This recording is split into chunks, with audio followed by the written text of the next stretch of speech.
All right, let's do it. All right, so I got to do the introduction. And hey there, everybody. This is DJ. We always call you DJ. Is it okay that I call you David or DJ? It's been a I while. go by DJ. Yeah, I mean we're DJ. friends. So, Friends call me DJ. uh, That's my folks. one thing I really remember about DJ is we worked on Modern Warfare, right? You started Yeah, there, or we was it did. Call of Duty 2? I can't remember how far it goes back. So I started right at the tail end of Modern Warfare 1. I really didn't do anything on it. I think my first assignment was on some DLC stuff. So I was there for 1, 2, 3 Ghosts, Infinite Warfare, and then I had a year working with Sledgehammer on World War II. Okay, cool. So I remember DJ. I was kind of a stickler on working from home on Infinity Ward, and they finally convinced me to go to California, and I I decided to throw a housewarming party just because I moved my wife out there, and we're kind of like introverts, and yeah, we had like a whole group of guys just came into our house and had a party, and I remember DJ was one of them, and he comes in with his cool Seattle grunge, had his the flannel on and all that. Do you remember Yeah. that party? Oh fuck. I don't know. Not really. So it's very Very memorable vaguely, for very me vague. because we didn't do that sort of thing all the time. We don't just random strangers come in, but When, it was a when, really cool when did thing. you when did you guys move back? I remember that was probably pretty early on when I had started, I'm guessing. Uh, Or what? Yeah. I moved back probably about 6 months into Modern Warfare 3 because I Oh, you remember moved back. doing. When did you start coming into the office? Oh, start coming into it was. I think it was a little ways through Modern Warfare 2, and I was going through this in my head the other day, and it was. I had built a level based on my hometown, and so I couldn't have done that if I was in California. So I'm like trying to put together the timeline in my head, and it was into Modern Warfare 2, and the deal for me was you get to finally reap some of those royalties if you come and work in California, and so that was all about that cash. uh, Yeah, and I didn't get that until, 2 years in, 2.5 years in, whatever it was, because you got to do a game to get royalties on it, right? And I had only been there about 6 months when you showed up at the office. But I remember them calling it the parking lot rehabilitation program. Lots of fancy cars showed up yeah, in the yeah. parking lot, and that was cool. Yeah. Uh, yeah, I was just looking at, starting a family and all this stuff, and uh, you, working contracts, you don't get to participate in that. And so we'd done all these big blockbuster games, and that was for everybody else, not for me. And I was okay with that. I've never been really all about that cash, but uh, coming to find out, you got responsibilities. You need to take care of family, so that's what got me out there. But yeah, It so doesn't hurt. yeah, but yeah, so I worked for that year, and then the whole company blows up, and and Yeah. I was pretty clear with Vince and them about my intentions going out there. You know, I don't really want to move into LA, and we've been kind of back and forth with that a lot. And uh, I was just stickler. That's cool. I don't care. It's a contract. I get to work on a game. This is fun. I'm having fun, and then life sort of happens, and you got to take care of your family. So uh, I'll go out there for some money for a little bit, come home and buy a house because of what you're proposing to me. So, yeah. Um, Yeah, but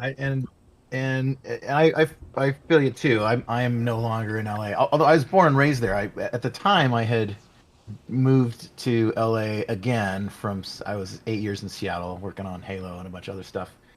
But I was just back in LA, and I get the impulse to not live there anymore. I don't. I moved out to Savannah, Georgia, which is. Can we swear on this podcast? Because I cuss a lot. You can. I'll bleep it out, or if I can figure that out. Try I not won't. to, I guess. But if Okay. it comes out, it's okay. My brother, he instead of it's the F word, so I'm used to it. Yeah, so I moved out to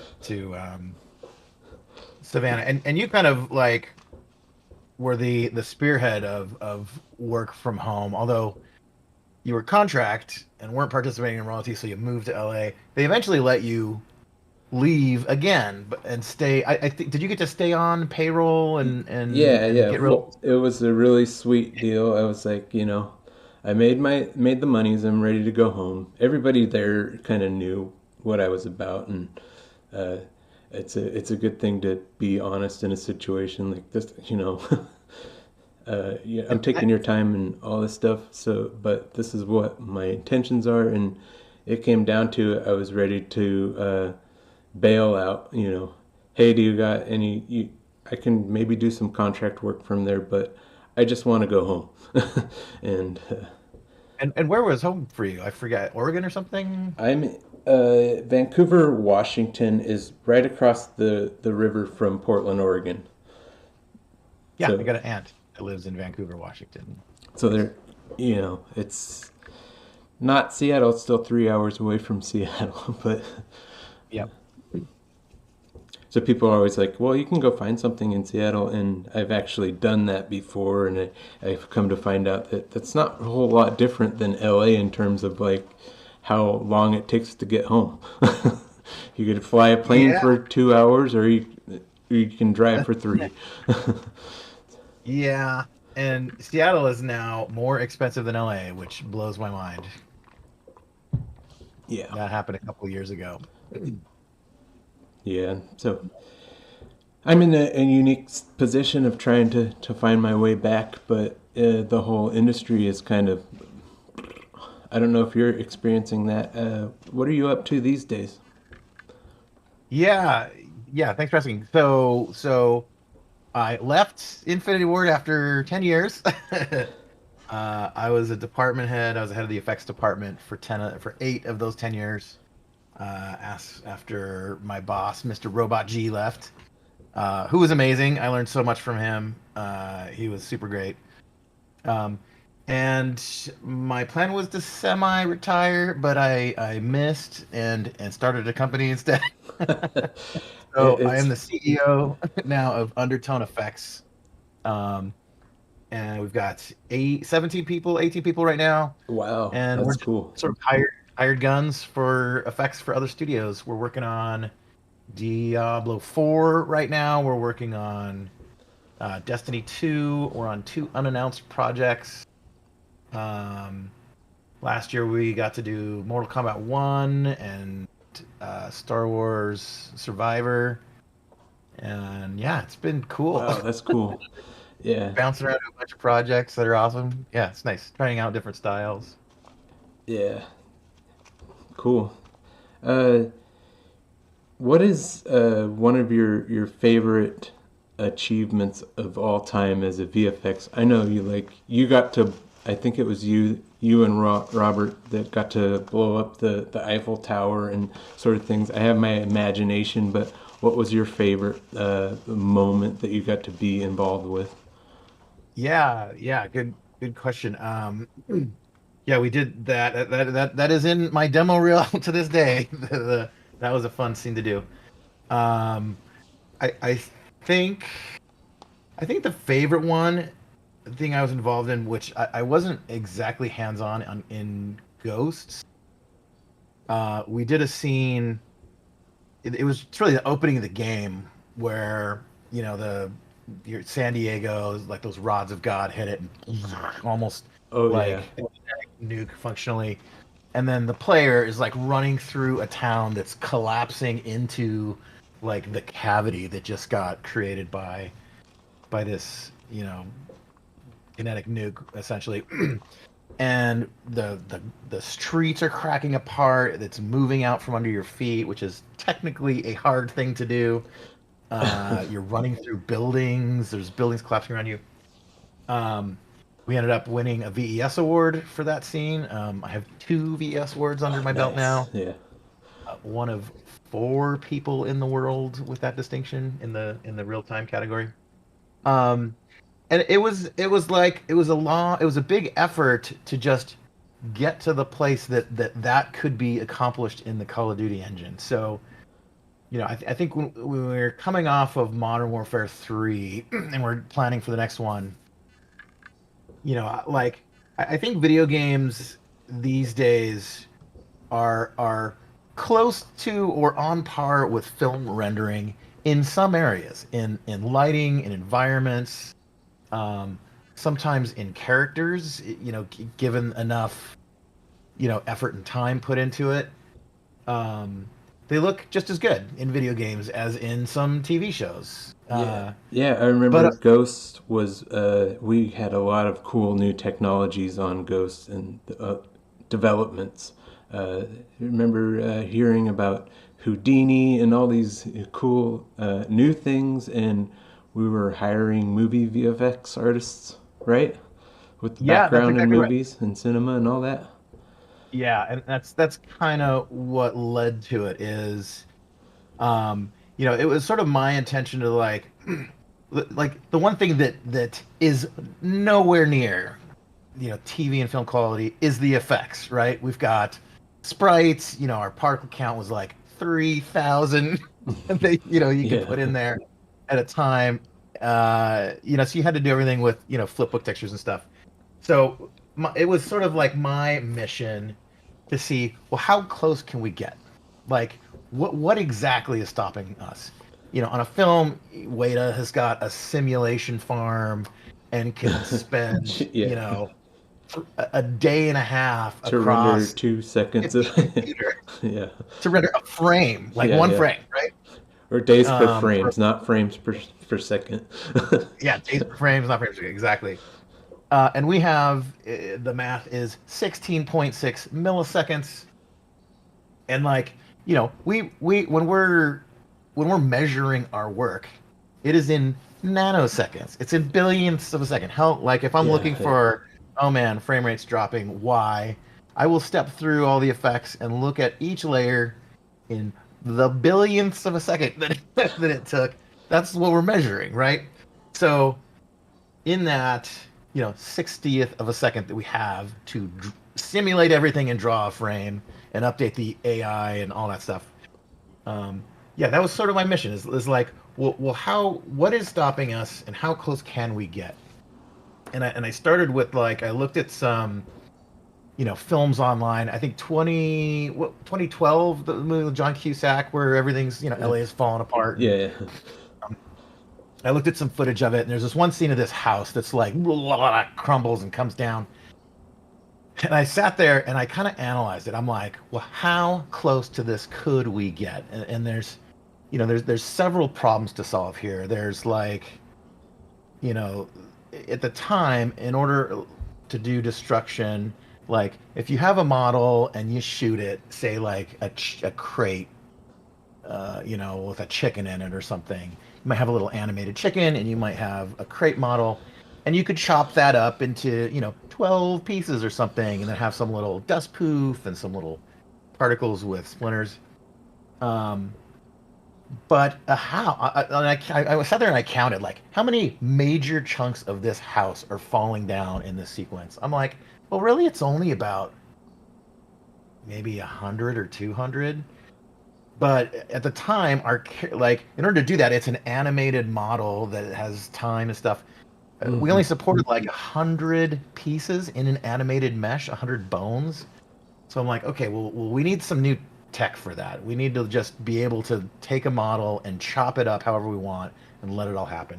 So that started conversations with engineering for a new tech that we developed that we were calling an alembic so not to go on a tangent, but and then I literally started counting all all the little pieces, all the little like dots of like a little rock or pebble that dropped off, and I freeze framed and I counted them. There was about 300 on any given frame. I'm like, well, that's under our particle budget. We could do that as long as it's not concurrently. It looks like millions of particles, but really it's about 300 on any moment.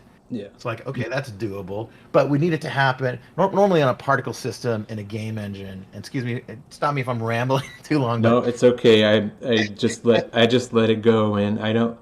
There's like social media will like penalize you for going long. People have this attention. They've already scrolled by on this stuff, so it's okay. You just keep talking.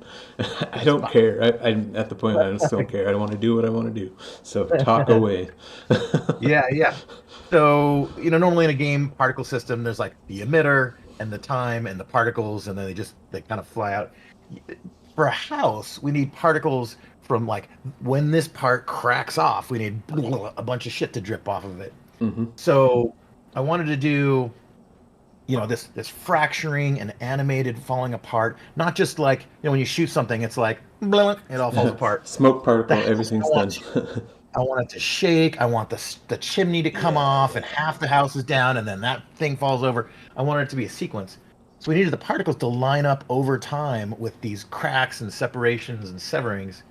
Okay, well, we didn't have any tech for that. So, all right, we called it dense particle sim. So we came up with um, another new bit of tech that allowed Yes. us to do that, to simulate the animation of the destruction over time with particles. And then there's like the beautiful like gusts of smoke. Well, we don't have fluid sense in game engines or Yeah. smoke simulations like that. But what if could we just render it in a Houdini or 3D Studio Max, whatever, and beautiful lighting and scattering and the little rays and shadows that it casts, and just kind of like render it with a holdout so you still see the house there, and just kind of register it kind of like a compositor would do in a thing. So there Hmm. was like multiple bits of tech, and it took us a long time to build it. And then I hired the guy that made that house destruction that I was obsessing over. I just emailed him, and he happened to be between projects, so we hired Alessandro Nardini, and we got him in, and then he basically did that same exact thing for us in the Call of Duty engine. VES awards, high fives, Yeah, yay! I I was very proud. remember a lot of cool stuff coming on, like seeing the helicopters that would just you'd blow them up and like 5 or 6 different big chunks would come off, and then a bunch of little stuff would come off. And the ground vehicles, they had the simulation, so it was like the pieces would bounce off the ground. Like that was awesome, and it was all canned, so like you couldn't. I did the helicopter mission, and I was putting them on the streets that were like on bridges, and I couldn't do that. I'd have to make a special one for those that didn't scatter. But Yeah, yeah, yeah. I do remember those, and they were just glorious. It was awesome to put them in memory intense because we weren't doing simulation on the processor. It was all like a recording of how you're talking. It was a recording in an export from Houdini or whatever. Uh, Um, Actually not. Those ones were not pre-simulated. They were pre-fractured. So I would take the yeah, yeah. helicopter and chop it up. And then in our effect system, I would basically like reassemble the parts of the helicopter and just give them velocities. So they were just live, real time. Had I put collision proxies on those, I think they would have like bounced around on the ground had they been hit. Yeah, those ones actually Yeah, weren't canned. yeah, there's a lot of memory that's kind of vague on some of it. I do remember writing a script for a big piece because I wanted it to splash in the ocean. It- Oh yeah. and so I was like, just follow that big piece and keep tracing for a little bit until it hits the water, and then we can do the splash. And it'll be a kind of dynamic. I mean, it was dynamic, but uh, yeah, there's some really cool stuff at that time. I was super impressed. And then we had like you say, the particle sim stuff. Was that what you in the trailer? Was that an in-game effect where we had the cigar embers going wispy and going off into space? Do you remember that? Or For which scene? For the In helicopter mission? Ghosts. In Ghosts, we had a Mm, trailer. No, it wasn't Ghosts. It was Modern Warfare. I can't talk about that. It's too soon. We can talk about old stuff all we want, and we won't get in yeah. trouble for shading Infinity Ward, which I would never do. Like, I'm so happy with my time there. It's been an awesome 20 something years, but yeah, I try not to talk about new stuff because it's like internal and still fresh, and something might come out wrong. But yeah, I think that was Ghosts. He or the new Modern Warfare where he's got the cigar. I'm sure that's a particle sim, but you see like the embers. They're like a million of them just going off, and it's the juicy scene. So, but Yeah, I know the scene you're talking about. So that was the first Call of Duty I did not work on. yeah. I That think it was the technology was from Ghosts, though. I think we had some of those where we wanted to go heavy on stuff, and we'd have all these particle sims. Yeah, and the other thing I'm sort of proud of to have worked on there too is sort of on my way out. My last game there at Infinite Warfare, I helped design the new particle tool, which is still used there today. So before that, we had a program called VFX, which was, I don't know, 15 years old. It was very long in the tooth. It was a workhorse. It got many Call of Duty games done, but it was time to sort of modernize. So myself and the coder's name was Vishal.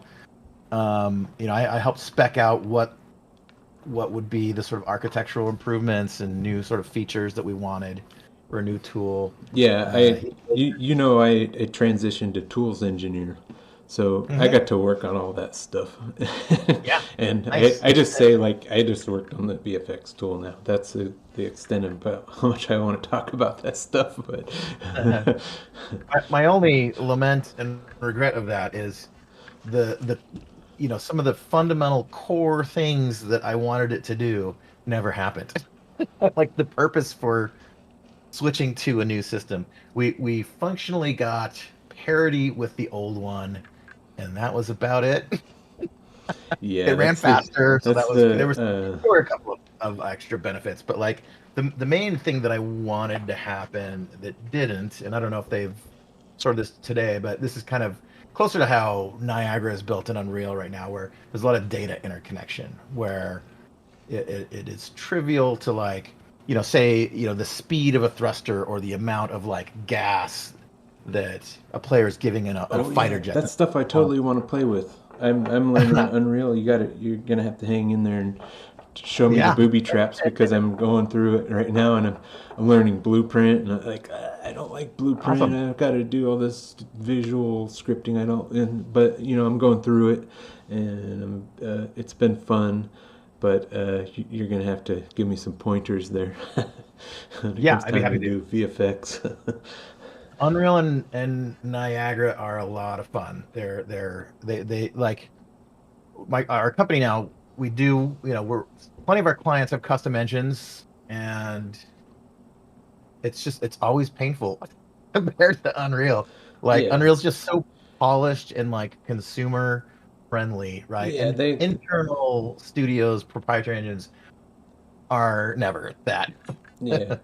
I chose a weird course with the tools engineer because the natural path for me now is to go uh, work on Unreal tools, and they've got it dialed in. Cause, so I don't see a need there. So lately, this last year, I've kind of thought to change course and get back into game design, which is exciting and cool. I have a lot of pent up game design energy now it's coming back, and as a tools engineer you kind of get you get stuck on the tool. You're so far from the game, you're just answering to requests and stuff, which was really cool for Infinite Warfare. It's my favorite Call of Duty game.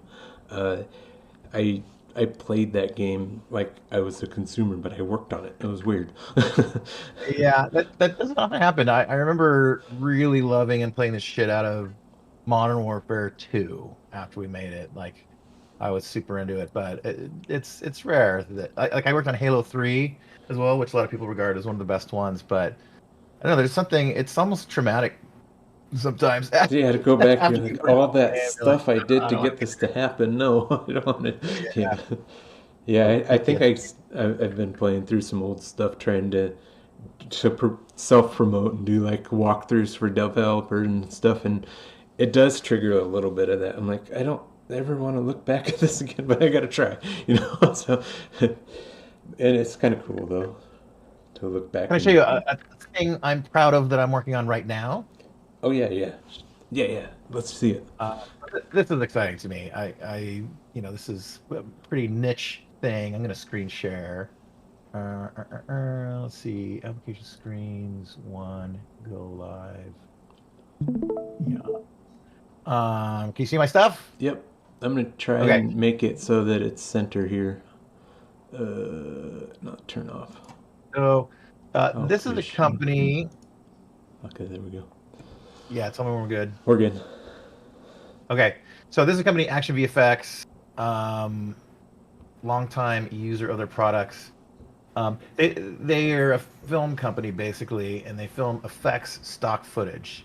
So in the Call of Duty games, there are some of their like explosions are from this library, right? Some of Cool. these gas explosions you may see in a Call of Duty game. Yeah, I think I Um, recognize that one.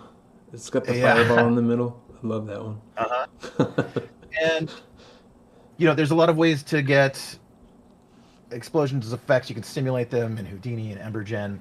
I've always just favored film stuff. In fact, we did a film shoot out in Arizona for I forget which Call of Duty game, maybe Modern Warfare 3 or maybe it was Ghosts.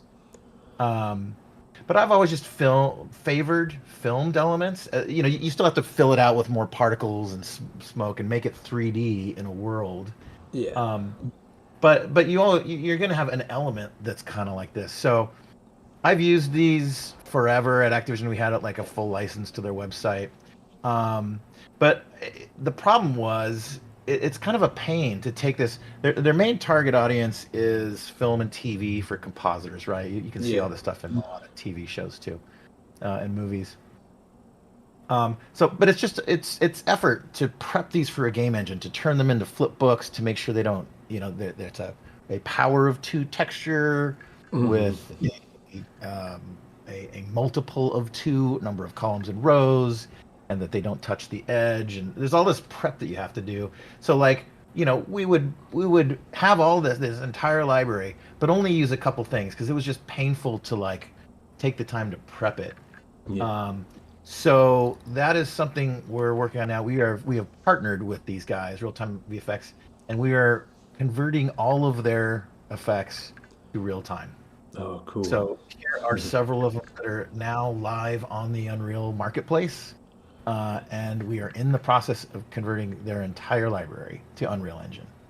Cool. Um, so my hope, my like legacy in this is that this will make it. This will up the quality bar of effects in games just across the board. If people can easily just like, wow, I'm doing weapons. All right, let's pull the bullet hits pack and sparks and stuff like that, and then like just instantaneously, people have really killer filmed with red cameras by professionals like elements to use for their textures in their video games.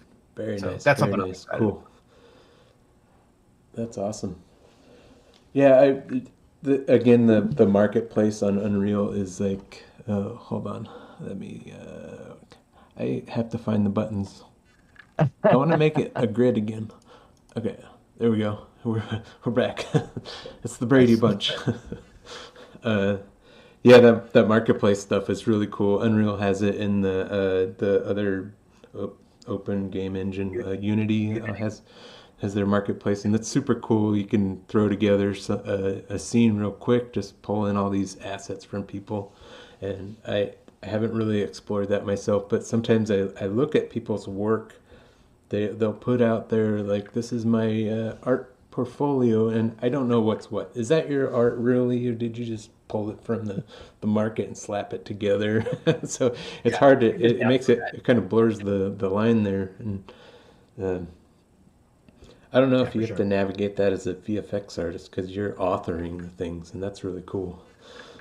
Yeah, like so I'm one of the admins for the real-time VFX Discord, and that exact question just came up from some student. He's like, Does it matter if we are reusing textures or do we need to make everything from scratch?" I told him on the job, there will already be a library of textures and elements usually, and you are just the job is really just kit bashing all of those together into new things for each scene and effect, and you're making some new ones as you go. But you usually have a whole library of stuff. So, in my mind, I told him it is fine to use elements. I mean, Yeah. what we're looking for when we get a reel in is your art fundamentals of timing and motion and profile and weight and the snappiness and gameplay feedback, all that stuff. Yeah, you're still an artist. People have had a hard time in the past. I've been here for 25 years, and we've gone through stuff like uh, the artists on Medal of Honor were like pixel perfect. They had to do that 256 by 256, and Oh they yeah. would paint each pixel and dial them in.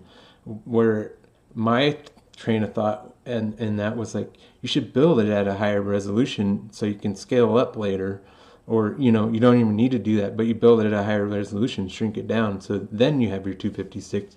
But it was a different mindset back then, and a lot of us have a hard time going through these transitions, even myself, like with AIs now being able to write code and stuff. It's like, well, what's the value in my job? But there's still a real value in it, and you have to like kind of get over it a little bit. And so we all do that. And I think there was another mark in the animation department, notably with the motion capture. It just the artist would be like grumbling about it, like, "Oh, where's my art in this?" And there's all sorts of art in it. Like they're just taking care of like the nuance with the motion capture. Like do you really want to like animate the little dingle that hangs off of your suit? Like Yeah. let's let physics simulation take care of that. It's still an art. You know you're framing the animation, and you're dialing up the how the animation transitions into the next, and it's the same thing it sounds like with VFX. Yeah. Yeah, totally. And speaking of animation too, like Grigsby, he always blew me away. Like he did a lot of the first person animations back in the day, and now he's the head of Yeah, he's the he's the head keyboard. honcho. Nice. Well done, Grigsby. But yeah, he was super talented. I have friends that are first person weapon animators in the industry, and they all talk about Grigsby and how like he kind of changed the game a little bit for Yeah. them because like he put a lot of character into him, right? It's before it's like shoot shoot shoot, you know reload, put it back in, shoot shoot shoot, and he would do more interesting stuff, right? Like the bullet would flick out and he'd catch Yeah, it you or see the hands do this stuff like that didn't happen. We were always like flapper hands, like, and you get Grigsby, and he's like no, I did the end sequence of Modern Warfare 2 where we're crawling in the dirt, and I just remember that was not motion captured. That was the good old art. He was yeah, doing each nice. frame and dialing up the fingers and all that stuff. And so there's still like opportunity, and the winners in the situation adapt. And like me, I as a coder, I have to someday sit down with the AI agent and say and start to do the things that you're supposed to do with an AI, and leverage it instead. And I still don't want to do it, but I'm going to have to get over it and start, if you can't beat Yeah, them, join them, and go forward. And there's still an art in the process, and we're as humans we're involved with that, and the yeah, I the, think the AI stuff is never going to catch up. we're all, and I feel like we're sort of collectively and at different rates going through like the five stages of grief with this, right? With AI, like in the end comes acceptance, right? Like Yeah, I mean, this is inevitable. The world is changing. It is going to affect all of our jobs. You can. I know, man. I've had so much, and I have a podcast too on game dev, and that's probably the most common topic that comes up. But We have to talk yeah, about it. It's the only way to get it into your feed. AI is popular. yeah, yeah, That's totally. going to be the headline. AI in gaming and hashtag something about AI. It's going to take your job, and then it'll become popular in the ranks. So, Yeah, and there's a resistance to it. Like, is it theft? It's you can make imagery based on an artist who didn't consent to this. So there's our job's going to be lost. There's sort of obvious ethical problems. I wonder if there are solutions to them. Is there methods where an ethically sourced library could exist where it is all opt-in and people, there's some sort of royalty model based around it so that those people's whose work was trained and gets used yeah, is yeah, it's compensated for it. But and inversely, I'm excited about some of the possibilities that it unlocks too. Like, just an obvious one in games is dialogue, right? Like right now, every single thing that any character says in a video game had to be written and either is presented as text or a voiceover actor, recorded it.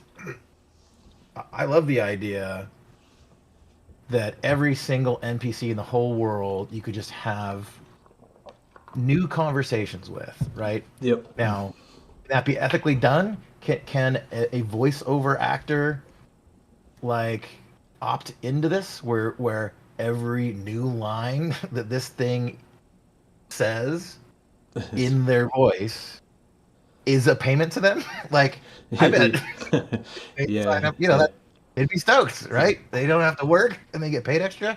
I think whose voice like maybe Darth Vader, James Earl Jones. I think his estate just came up with some kind of deal like that with Disney, where No, well, if they do use it, his estate gets paid in the future. nice, You know nice. that seems ethically nice. I'm excited about like the possibility of tools. What AI can do for tools. Like right now, it takes a team of 1,000 people to make a Call of Duty game right now, but and as just not to go on a tangent, but I'm a Dungeons and Dragons enthusiast, and I'm working on making my new like world, right? I'd love to build it in Unreal Engine, and I'm thinking about like how AI could make that possible for me to like draw the landscape and then procedurally sort of fill in things and color block out where Yeah, yeah, trees and hills and swamps are and populate it with towns. Like this is stuff machine learning could do. yeah, yeah. And we all have that the Star Trek holodeck in mind where they go in and describe like what my game is today that I want to play, and the thing will just like bloop, bloop, here you are, you're Mr. Holmes doing the detective work, and that sort of thing is the grand vision of it, where Yeah. we prompt and get feedback, and it helps us do what we want to do. And that already exists. Yep. A friend of mine is making a game, has a team called Bitmagic, and it is a prompt based video game. As you were playing in it, you can type in "make my gun shoot unicorn horns" and it will do that. Yeah, Like you can just make shit up and the game yeah. does it on the fly. It's pretty wild. That's where gaming kind of lost me when you have to start. The game is to make the game. No, no, no, no, no. I don't want to make any more games. I want to turn my brain off and I want to jam on some buttons and make a thing happen. But that's me. I'm old school, I guess. But uh, I've been noticing an oscilloscope going on in the background, and this is Yeah. a big memory that I have of your office. I always liked going over there because you had these trinkets and stuff to play with. And I Yeah. remember you had like the DJ board, and it was like bound to your replay. You would replay the effect and hit this big button instead of like F5 like us normal people would do. You had this button over here. It was like you're a DJ in the FX. That's your name. Yeah. Yeah, I like to do weird. Yeah. What's your latest addition there? It seemed like you had a rotation. So this is my little, so I make, this is my hobby. I make music on the side. Okay. But yeah, these are just my synthesizers I and was gonna stuff. say music was one of them. I swear there was like an electric violin in there or something. I don't know, but you always had fun musical stuff. Yeah. So, Yeah, I enjoy it. so I'm that working on a couple of songs right now. okay, you're gonna have to send me one of those, and I'll play it for somewhere. Yeah, I will. Cool, Mhm. cool. So we've gone past 40 minutes, and I think we're pretty good on interest.